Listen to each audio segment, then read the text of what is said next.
Buenos días, ¿cómo estás? ¿Qué tal? Nuevamente nos encontramos. Soy el profesor Marco Antonio Santa Cruz Tapia y este es un aporte para aquellos jóvenes que desean aprender un poquito más de historia, pues no para ustedes estudiantes que están ahorita en este aislamiento voluntario o para aquel que quiera informarse más o quiera tener información para poder ingresar o postular a alguna universidad.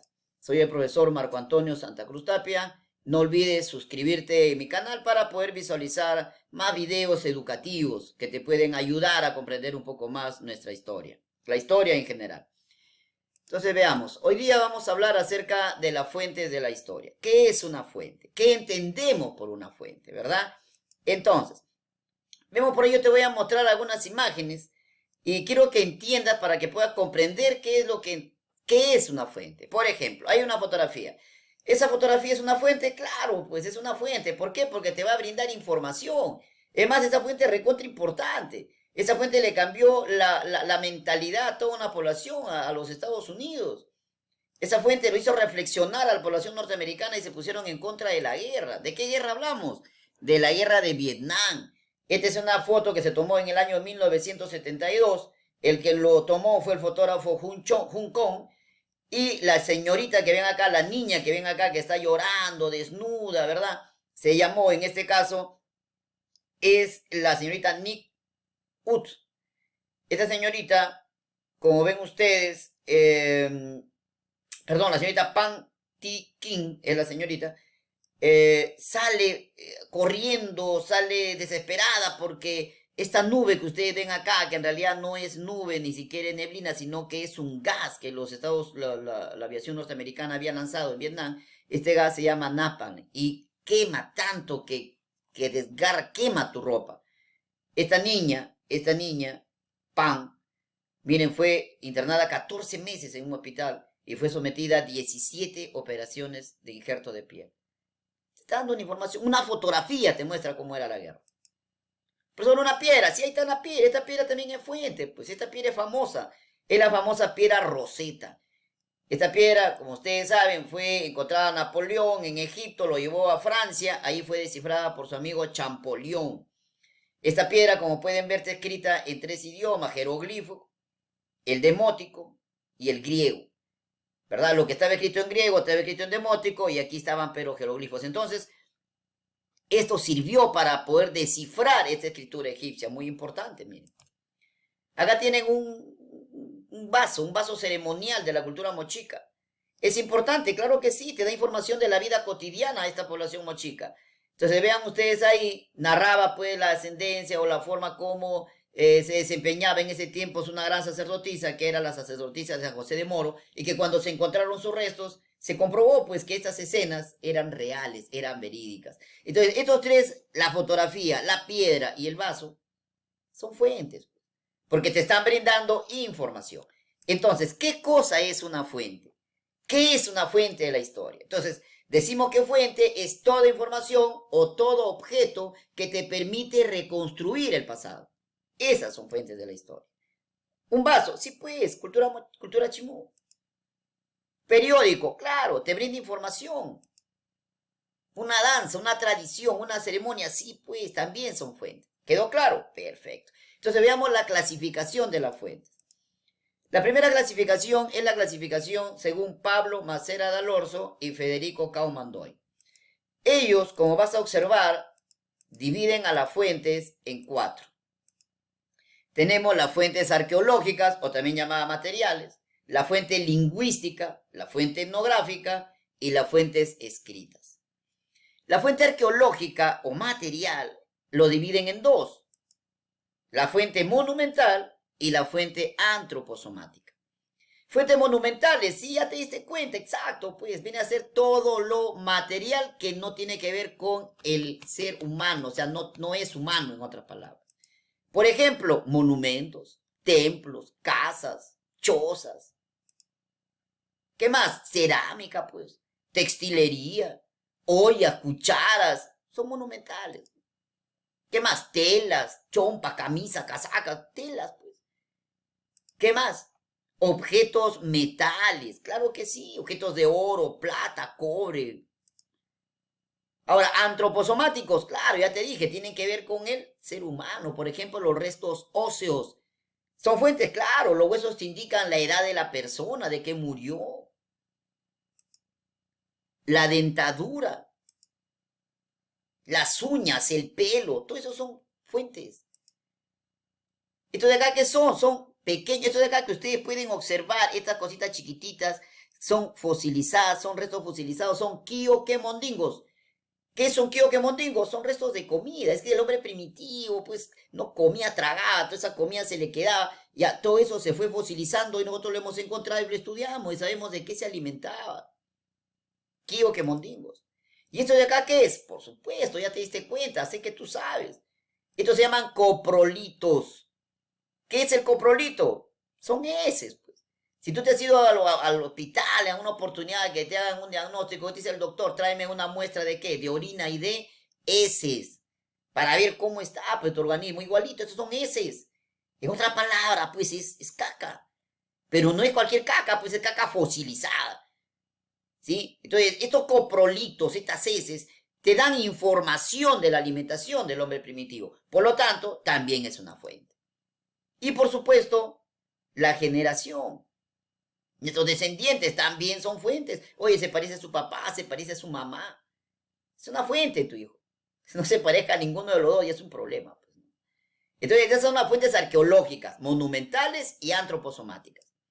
Las fuentes lingüísticas son, estudian la gramática, pues los vocabularios antiguos. También llamado de las sobrevivencias, muy importante. Aquí en Perú, en mi país, por ejemplo, en el norte del Perú hay que rescatar, ¿no? Los lingüistas tienen que rescatar un vocabulario antiguo que se está perdiendo, que es el muchic. ¿Sí? Para que entiendas un poquito lo que es la fuente lingüística, observa muy bien este video. Miren. Iltam Zumra Rashupti Ilatim, Litait Belet Ishi, Rabit Igi. Ishta Zumra Rashupti Ilatim, Litait Belet Nishi, Rabit Igi. Shat Melesim Uaman Lashat, Zatnat Imbi Mikiam Ukuspa. Shat Melesim Uamam Lashat, Zatnat Imbi Mikiam Ukuspa. Shaptin Tushupat, Galatum Pisha. Sacadio, por ejemplo. ¿No? Hanima Sihatum. Sirio. Kukurash, Shar Kishati, Sharu Rabu, Sharu Danu, Shar Babilib, Shar Mat Shumeri Akadi, Shar Kibrati, Panolti, ni Diego Iwan, Ashkan ni no Machtika, Azteca. Mexicano Tlastoli. Ahuel Nechpatia inin Tlatoli, Pampahuel Cualzi. Yarrei Bhat Hatiha, Abhat Mer, Supotri Prientos Yatio, Rajuninsu Mapa, Maria. Ese es egipcio antiguo, como pueden ver, ¿no? Entonces, esas son las fuentes lingüísticas, pues, ¿no? Las fuentes etnográficas, claro, fuentes etnográficas, profesor, estudia las razas. Claro, pero no vamos a estudiar, pues, a los negritos, a los indios, a los blancos, no, vamos a estudiar las costumbres de esas razas. Pues eso se llama de las sobrevivencias. ¿Qué tenemos ahí? Los mitos. ¿Qué más? Las leyendas. Las tradiciones, las costumbres de un pueblo. Escritas, claro, pues. Acá tiene, por ejemplo, la escritura Tiahuanaco, ¿no? En Pumapunco, comparada con la escritura sumeria. Sí, ahí encontramos las crónicas, por ejemplo, ¿no?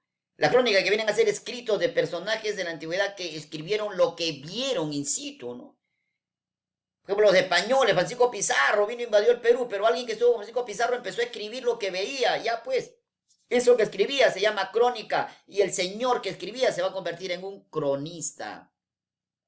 Esas son las fuentes escritas, ¿me entendiste? Esa es la primera clasificación. Ahora, la segunda clasificación es según el alemán Paul Kir. Él en su obra Introducción a la ciencia de la historia, él nos va a clasificar a las fuentes también en 4. Tenemos por su origen, por su contenido, por su finalidad y por el valor de su conocimiento. Por su origen, él clasifica las fuentes en contemporánea o no contemporánea. Por ejemplo, ¿no? El problema de la pandemia que estamos viviendo ahorita, el coronavirus, ¿es contemporáneo o no contemporáneo? Es contemporáneo, pues es actual.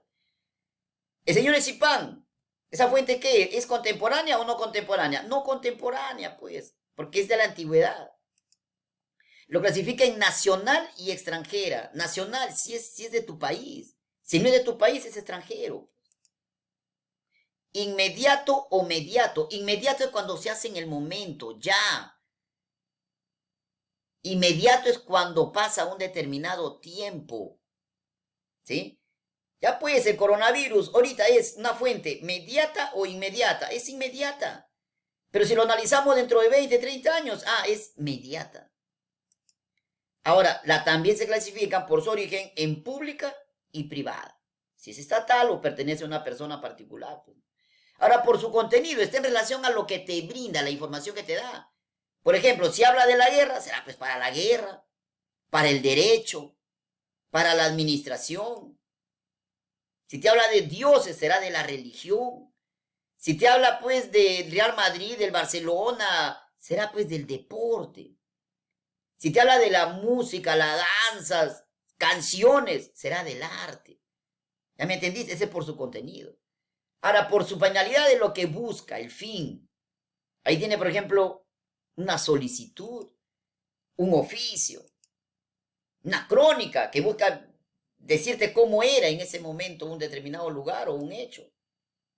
Los mapas, ¿no? O sea, las cartas geográficas, que tienen una finalidad, pues, guiar a los marinos para que no se pierdan. Ahora, por el valor de su conocimiento, se dividen en restos y tradiciones. Yo le llamaría material y no material, ¿no? Restos, tiene restos óseos, monumentos, templos, cerámica, objetos de metal. Tienen un valor, tienen un conocimiento que darnos. Y tradiciones o orales, ahí están, pues, ¿no? Nuestras tradiciones, costumbres, leyendas, mitos. Acá, por ejemplo, el Señor de los Milagros, el Jaguar Fiesta, nuestra gastronomía, etc. Eso es según Paul Kirk. Ahora, según Elías Toledo es más simple, lo divide en dos, él no se hace problemas. Lo divide en fuente directa y fuente indirecta. La fuente directa es intencional, tiene la intención. La indirecta no, pues. ¿Cómo así? Fácil, pero acá tenemos, por ejemplo, los jeroglifos. Un jeroglifo está pues en la tumba, en una tumba, ahí está escrito el nombre. Aquí yace el faraón Tutankamón. Ya, pues lo pusieron para que sepas quién está ahí, o sea, es intencional. La crónica, claro, pues lo escribió para que sepas cómo era el lugar en el momento en que el Señor escribía y que tú sepas. Esa es una crónica, por lo tanto tiene la intención. Una leyenda, un mito. Aquí, por ejemplo, en esta imagen, es una tradición, ¿no? Algo tradicional. La señora le está enseñando su costumbre a su niña. ¿Qué? El arte de tejer. Es una intención, tiene una intención. Es una fuente directa. Y la fuente indirecta no es intencional, pues. Por ejemplo, los restos óseos. Ya, pues tú enterraste a un familiar no para que lo encuentren dentro de 500 años. Si lo encuentran bacán, se convierte en una fuente. Pero no hay esa intención. Tu casa, no te hecho una casa, un templo para que te cobijes, para que te protejas. Si sobrevivió 1000 años, excelente, lo encontramos en una fuente, pero no puede ser la intención. Muy bien. Ahora veamos pues la clasificación tradicional, no la clasificación, la común. En este caso, vamos a ver la clasificación de fuentes de la historia en las fuentes primarias y las fuentes secundarias. Es muy fácil, ¿eh? Las fuentes primarias, como pueden ver, son fuentes de primera mano. Son fuentes hechas por aquel que investigó, aquel que hizo la investigación y tomó, ojo, la base primera. Ahora, si son publicadas en revistas pues, de investigación de prestigio, ¿no? Originan a las secundarias. Es la base, acuérdense. Entonces, las fuentes primarias se clasifican en dos. La fuente no escrita y las fuentes primarias escritas. Las no escritas, ahí tienen pues los monumentos, restos fósiles, leyendas, cuentos, ¿sí? Objetos materiales, ollas. ¿Cómo así? ¿Cómo así son fuentes primarias? Porque claro, pues, por ejemplo, el Coliseo Romano es una fuente primaria. Pero si yo voy, investigo, empiezo a escribir cuántas ventanitas tiene, qué antigüedad tiene, ya, toda esa investigación que yo hago se convierte en fuente secundaria. Porque la fuente primaria es el Coliseo. Los restos óseos, claro, pues una fuente primaria. El cadáver de fuente primaria, pero si yo investigo, veo cuántos años tiene, le da los huesitos, ya, entonces eso que yo escribo, esa investigación, se convierte en una fuente secundaria de esa fuente primaria. Es la no escrita, ojo. Pero si hablamos de escrita, ahí sí, pues, ¿no? El libro original, el principal, el que hizo la investigación, se convierte en fuente primaria escrita. Si alguien, por ejemplo, yo como profesor de historia, investigo sobre la hominización, tengo que leer lo que el arqueólogo investigó, ya esa investigación del arqueólogo para mí se convierte en fuente primaria. Lo que yo hago es una fuente secundaria, ya. Los censos, por ejemplo, son fuentes primarias, pues. ¿Por qué? Porque van de primera mano, ven preguntan cuántos somos, cuántas mujeres hay, cuántos varones hay. Ya, toda esa información que recogen los censos son fuentes primarias. Lo que nosotros traducimos, lo que nosotros ya deducimos de los censos ya se convierten en fuentes secundarias. La prensa, las monedas antiguas, ¿no? Todos ellos son fuentes primarias. Y las secundarias interpretan o resumen a las fuentes primarias. Por ejemplo, ahí tienen ustedes un libro no hecho por mi persona, una investigación. Ya esa es fuente secundaria porque se ha basado en información primaria. Biografías, etc. Pero si aún todavía no te ha quedado claro, observa este pequeño video que nos va a servir para reforzar lo que vendrían a ser, pues, las fuentes primarias y las fuentes secundarias.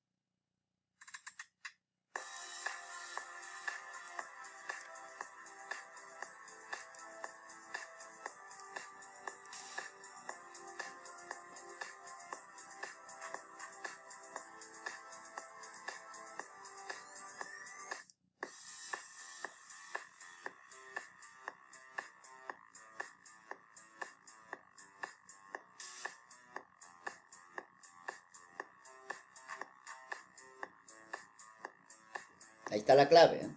Sin la interacción de un tercero.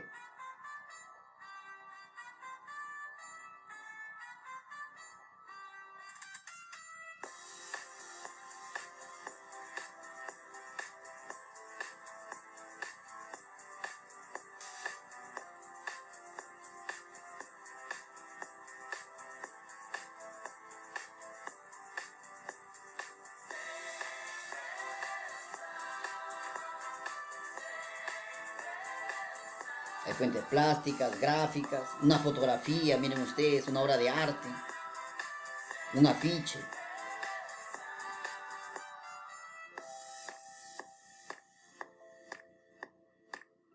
Las orales, como les decía, ¿no? Información de alguien que presenció el suceso. Ese mismo video es una fuente, ¿no? Aunque ya de primera mano primaria, los que van a utilizarlo se convertiría pues en secundaria, ¿no?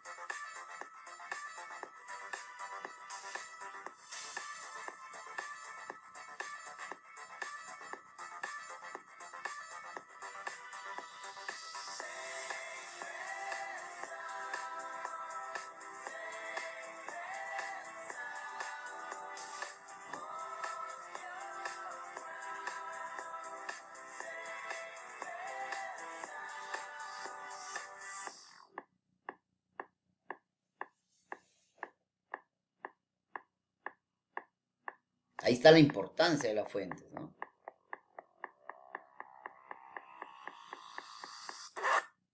Pues muy bien, entonces, como has podido notar, ahí se ha aclarado de una manera más clara lo que son las fuentes primarias y las fuentes secundarias. Por mí, ha sido todo por hoy. Un placer, un gusto haber nuevamente compartido un poquito de la experiencia, el aprendizaje de este humilde maestro. Hasta la próxima. Nos vemos, no olvides suscribirte a mi canal.